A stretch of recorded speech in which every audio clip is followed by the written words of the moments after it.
ताकि वक्त आवश्यकता काम आए। मैं इस युवा पति पत्नी से हर समय मिलता रहता हूँ। उनके नाम बदलते रहते हैं, लेकिन पैसे की तंगी वही रहती है। वे मेरी बातें सुनने के लिए मेरे भाषणों में आते हैं। वे मुझसे पूछते हैं, क्या आप हमें बता सकते हैं कि ज़्यादा पैसा कैसे कमाया जाए? वे यह नहीं समझ पाते हैं कि समस्या दरअसल ये है कि वे अपने पास मौजूद पैसे को कैसे खर्च करने का चयन करते हैं। ये समस्या वित्तीय निरक्षरता के कारण उत्पन्न हुई है। यह इसलिए उत्पन्न हुई क्योंकि वे संपत्ति और दायित्व के फर्क को नहीं समझते हैं। मेरा मानना है कि ज़्यादा पैसे से किसी की आर्थिक समस्याएं शायद ही कभी सुलझती हैं। समस्याएं तो समझदारी से सुलझती हैं। मेरा मित्र कर्ज में फंसे लोगों से बार बार एक ही बात कहता है, अगर तुम्हें लगता है कि तुमने खोद कर खुद को गड्ढे में फंसा लिया है तो खोदना बंद कर दो। बचपन में मेरे डैडी अक्सर हमसे कहते थे कि जापानी 3 शक्तियों को महत्वपूर्ण मानते हैं, तलवार की शक्ति, रत्न की शक्ति और दर्पण की शक्ति। तलवार हथियारों की शक्ति का प्रतीक है। अमेरिका ने हथियारों पर ट्रिलियनों डॉलर खर्च किए हैं और इसी वजह से वह आज संसार के सबसे शक्तिशाली देशों में से एक है।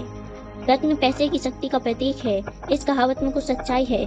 स्वर्णिम नियम याद रखो, जिसके पास स्वर्ण है वही नियम बनाता है। दर्पण आत्मज्ञान की शक्ति का प्रतीक है। जापानी किंवदंती के अनुसार आत्मज्ञान को इन तीनों शक्तियों से सर्वाधिक मूल्यवान माना जाता है। गरीब और मध्यवर्गीय लोग अक्सर पैसे की शक्ति को खुद पर हावी होने देते हैं।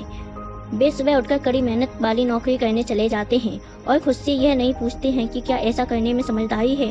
हर सुबह नौकरी करने जाकर वे दरअसल अपने ही पैर पर कुल्हाड़ी मार रहे हैं।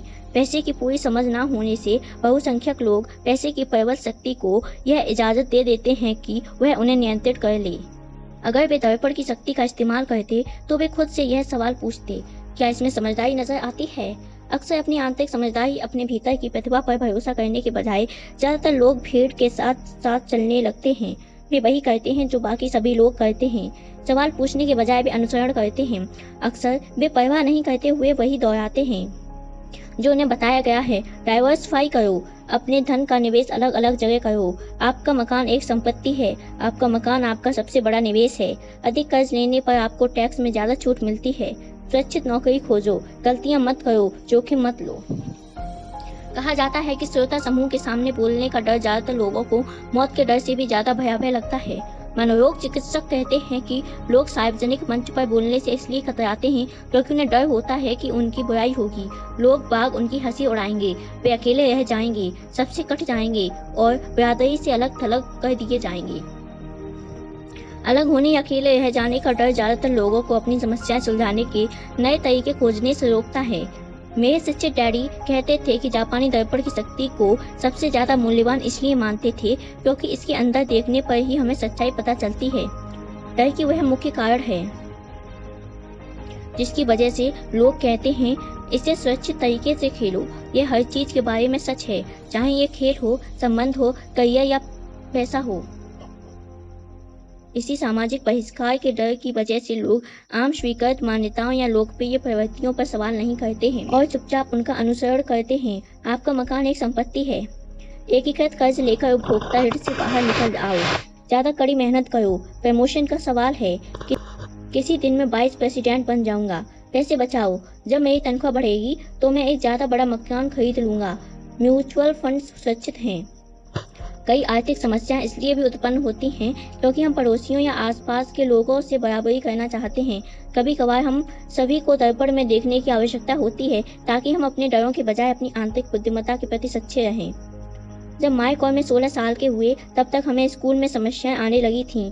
हम बुरे नहीं थे, हम तो बस भीड़ से अलग होने लगे थे।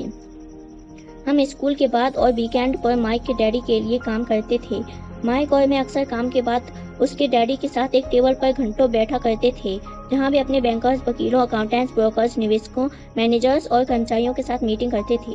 वे ऐसे आदमी थे जिन्होंने 13 साल की उम्र में ही पढ़ाई छोड़ दी थी, लेकिन अब वे शिक्षित लोगों को रास्ता दिखा रहे थे, निर्देश दे रहे थे, आदेश दे रहे थे और उनसे सवाल पूछ रहे थे। वे सब अमीर डैडी की एक आवाज पर दौड़े चले आते थे और उनके अप्रसन्नता व्यक्त करने पर सहम जाते थे। वे एक ऐसे आदमी थे जो कभी भीड़ के साथ नहीं चले।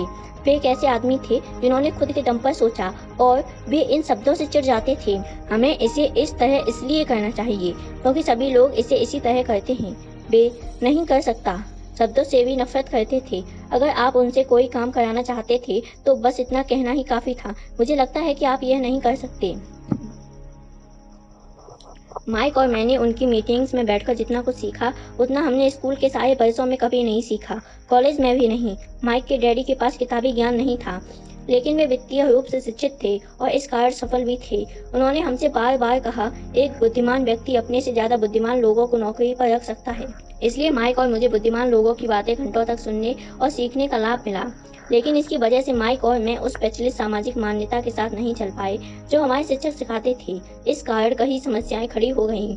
जब भी टीचर कहते थे, अगर तुम्हें अच्छे ग्रेड नहीं मिलते हैं तो तुम बाहर की दुनिया में अच्छा प्रदर्शन नहीं कर सकते, तो माइक और मैं बस अपनी भौहें चढ़ा लेते थे।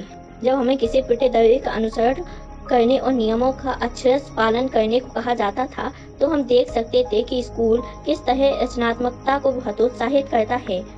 हम अमीर डैडी की इस बात का मतलब समझने लगे थे कि स्कूल इस तरह बनाए गए हैं ताकि अच्छे मालिक नहीं, अच्छे कर्मचारी तैयार हो सकें। कभी कभार माइक या मैं टीचर से पूछते थे कि हम जो पढ़ रहे हैं इसकी असली जिंदगी में क्या उपयोगिता है, या हमें धन और इसकी कार्यशैली के बारे में क्यों नहीं पढ़ाया जाता है। बाद वाले सवाल का हमें प्राय यह जवाब मिलता था कि पैसा महत्वपूर्ण नहीं है और अगर हम अच्छी तरह पढ़ाई करेंगे तो पैसा अपने आप मिलने लगेगा। पैसे की शक्ति के बारे में हम जितना ज़्यादा जानते थे, हम अपने शिक्षकों और सहपाठियों से उतनी ही दूर होते जाते थे। मेरे उच्च शिक्षित डैडी ने कभी मेरे ग्रेड्स पर नाराजगी व्यक्त नहीं की, लेकिन हमारे बीच पैसों के बारे में वाद विवाद होने लगे।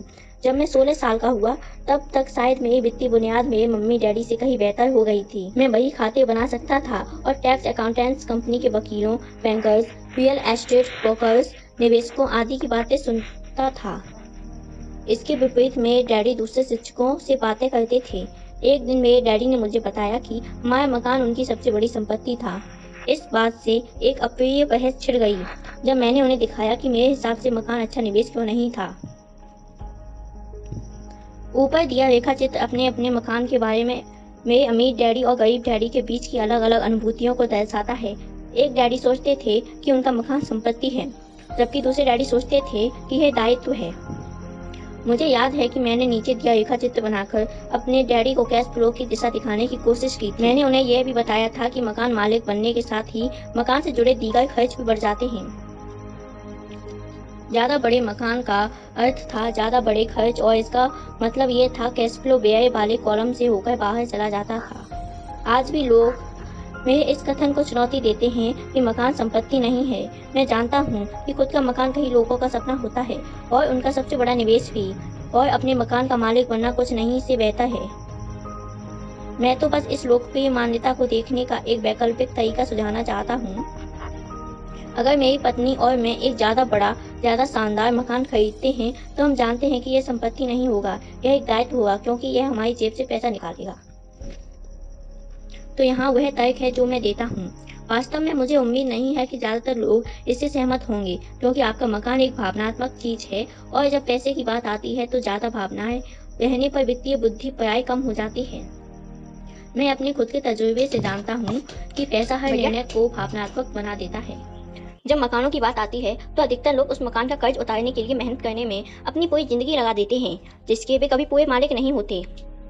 दूसरे शब्दों में, ज़्यादातर लोग हर कुछ सालों में एक नया मकान खरीद लेते हैं और हर बार पुराने कर्ज को चुकाने के लिए 30 साल का नया कर्ज लेते हैं। हालांकि मॉर्गेज के ब्याज पर लोगों को टैक्स में छूट मिलती है, लेकिन वे अपने दीगर खर्चों के लिए टैक्स के बाद मिले डॉलरों का उपयोग करते हैं। मॉर्गेज का भुगतान करने के बाद भी जब मेरे सास ससुर के मकान का प्रॉपर्टी टैक्स बढ़कर $1000 प्रति माह हो गया तो उन्हें सदमा लगा। यह तब की बात थी जब वे रिटायर हो चुके थे, इसलिए इस वृद्धि से उनका रिटायरमेंट बजट गड़बड़ा गया और उन्हें मजबूरन मकान बदलना पड़ा। मकानों की कीमत हमेशा नहीं बढ़ती है। मेरे कुछ मित्र हैं जिन पर मकान के लिए $10 लाख का कर्ज है, जो आज इससे कम में बिकेगा। सबसे बड़े नुकसान हैं चूके हुए मौके। अगर आपका सारा पैसा आपके मकान में फंसा हुआ है तो आप ज़्यादा कड़ी मेहनत करते हैं, क्योंकि आपका पैसा संपत्ति वाले कॉलम में बढ़ने के बजाय व्यय वाले कॉलम से बाहर निकलता रहता है। आम मध्यवर्गीय कैश फ्लो पैटर्न। अगर कोई युवा पति पत्नी अपनी संपत्ति वाले कॉलम में जल्दी ही ज़्यादा पैसा डाल दें तो उनके बाद के वर्ष आसानी से गुजरेंगे। उनकी संपत्तियां बढ़ जाएंगी और आमदनी बढ़ने में मदद करेगी। इससे संपत्तियां खर्चों के भुगतान में मदद देने के लिए उपलब्ध रहेंगी।